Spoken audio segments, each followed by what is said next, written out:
پہلے میں 12 ربیع الاول کا بتاؤں کہ یہ ہے کیا۔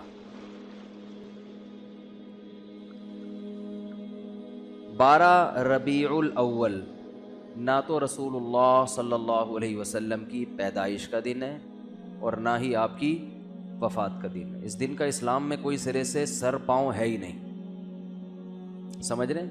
کچھ بھی نہیں ہے یہ۔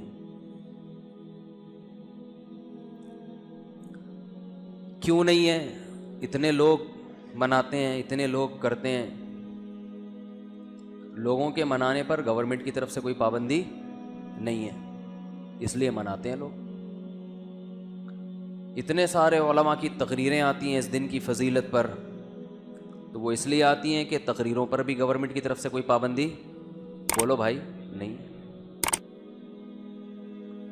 لوگ دیکھتے ہیں گورنمنٹ کی طرف سے پابندی ہے یا نہیں ہے، اس کو فوکس کرتے ہیں۔ شریعت کیا کہتی ہے یہ تو وہی فالو کرے گا نا جو شریعت کو فالو کر رہا ہو، جو دیکھتا ہو کہ قرآن و سنت کیا کہتے ہیں۔ ائمہ مجتہدین جن کی قرآن و سنت پہ گہری گرفت تھی، وہ کیا کہتے ہیں؟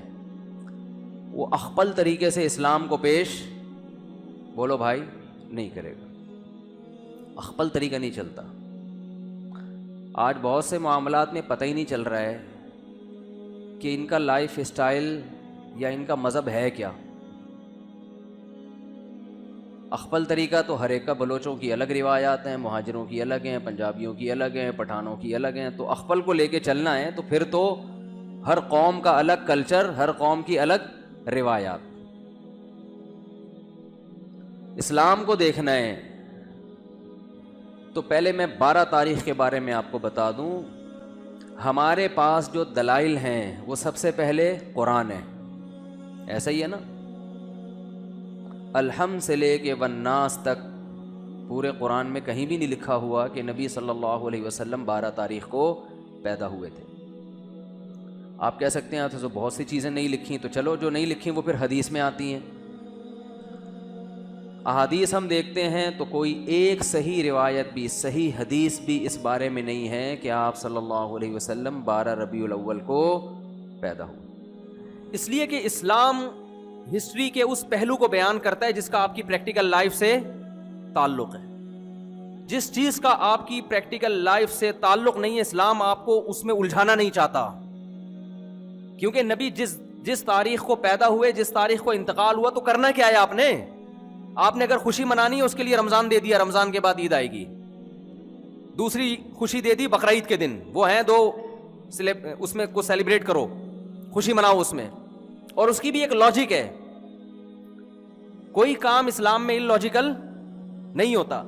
وجہ کیا ہے کہ اگر ہمیں یہ بتا دیا جاتا کہ نبی اس دن پیدا ہوئے لہذا خوشی مناؤ، تو خوشی نیچرل منتی نہیں ہے، یعنی تکلف کر کے منانا پڑتا، خوشی ہوتی نہیں، کیونکہ جس دن پیدا ہونا تھا وہ تو ہو گیا نا بھائی۔ یا تو ہمیں پتا چلے کہ اس دن دوبارہ کوئی بڑی شخصیت پیدا ہوگی، ہم خوشی مناتے، واہ بھائی آج وہی تاریخ دوبارہ آ گئی، نبی تو دنیا سے چلے گئے تھے مگر نبی کے کوئی جانشین پیدا ہو رہے ہیں۔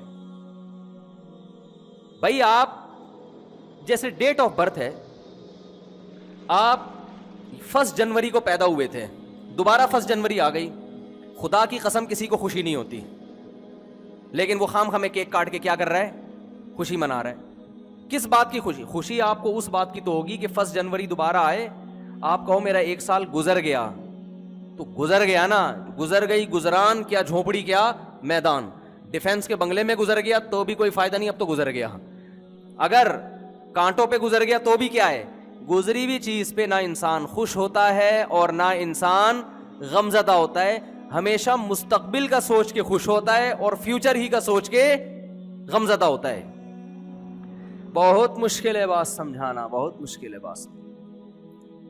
دیکھو ایک آدمی ڈیفنس کے 1000 گز کے بنگلے میں ایئر کنڈیشن روم میں کمرے پہ لیٹا ہوا ہے، 1 جنوری کو پیدا ہوا تھا، کسی نے آ کے بتایا 1 جنوری آج، اور تم 30 سال کے ہو گئے۔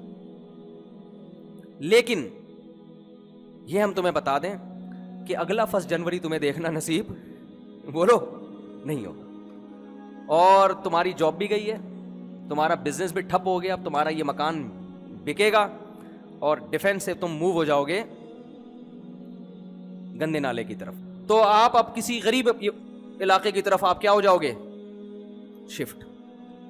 لیکن چونکہ آج 1 جنوری ہے، ٹھیک ہے نا، تو ہم رونا نہیں.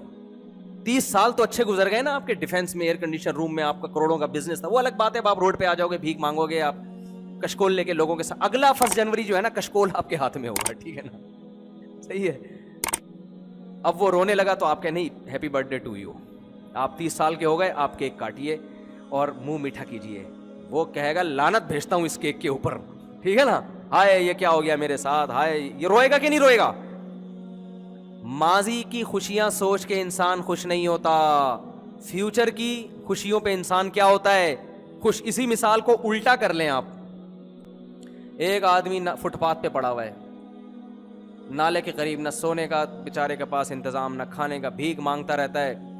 1 جنوری کو پیدا ہوا تھا، ٹھیک ہے نا. کسی نے آ کے بتایا کہ بھائی تم اس نالے پہ پڑے ہوئے ہو، آج 1 تاریخ ہے. وہ غمزدہ ہے. آپ کہتے ہیں لیکن اب تمہاری قسمت کھل گئی، یہ تمہاری لاٹری نکلی ہے، یہ 5 کروڑ روپے لو، اور اب سوچو کہ تم نے رہنا کہاں ہے. اور تمہاری زندگی میں جو اگلا 1 جنوری آئے گا، وہ نالے پہ نہیں سو گے، وہ 1000 گز کے بنگلے میں سو. کیک بھی کھائے گا، کھلائے گا بھی. یہ خوشی منائی نہیں جا رہی، یہ ہو رہی ہے. یہ کیک اندر سے نکل رہا ہے، ٹھیک ہے نا. یہ تکلف والی خوشی بولو نا یار، یہ تکلف نہیں ہے، یہ واقعی ہو رہی ہے. تو اسلام چونکہ تکلفات کو نہیں مانتا، تو میں یہ عرض کر رہا تھا کہ انسان کو ماضی کا سوچ کے خوشی نہیں ہوتی. خوشی کیا سوچ کے ہوتی ہے؟ بولو، فیوچر کا سوچ کے. ہاں، جس ماضی کا فیوچر پہ اثر پڑ رہا ہو نا، اس ماضی کا سوچ کے خوشی ہوتی ہے. اس کی بھی ایک مثال دے دیتا ہوں. دیکھو، آپ نے ماضی میں الٹے کام کیے، آپ نے امتحان کی تیاری نہیں کی، ایگزامینیشن ہال میں جا کے بیٹھ گئے، پرچہ ورچہ آپ نے حل ہی نہیں کیا، ایگزامینیشن ہال سے آپ نکل گئے، تو یہ پاسٹ ہے نا. کیا خیال ہے؟ اچھا نہیں گزرا آپ کا یہ پاسٹ، لیکن آپ ٹینشن میں آؤ گے. کیوں؟ اس پاسٹ کا اثر کہاں پڑے گا؟ بولو نا، فیوچر پہ. رزلٹ جب آئے گا تو نمبر کیا ہوں گے آپ کے؟ گول. پھر آگے جاب نہیں ملے گی، دھکے، ماں باپ سے تانے، بھائیوں سے تانے، یہ. لہذا اس کو ٹینشن، کیونکہ اس کا اثر کس پہ پڑ رہا ہے.